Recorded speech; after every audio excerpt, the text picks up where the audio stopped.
Dok Mukai Sport Association pen patir pipon si kiram tang pai pai chiklun ni phai trok ani karitang Sika Teronpi Memorial Football Tournament suri hinira inkora pho aning kana pharma na phan pangcheng pono.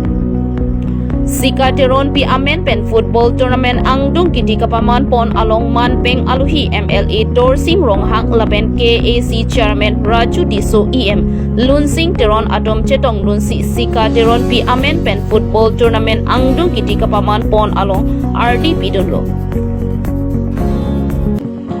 Karlitang Sika Teronpi ke KAC EM Lunsing Teron ani akling silo. EM ahin pen donor don si Karlitang Sika Teronpi Amen pen kecheng si football tournament kibi pon along nangka cherap don Tokmokai Sport Association referee manpeng kedo alhiatom laben football nang kilang don arat do anatoma phantame EM Lunsing Teron ahin pen kachoro pachir pon.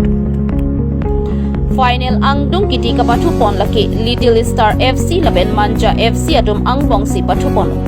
Little Star FC atom kapathu kemesen ajok gol pli an thapono.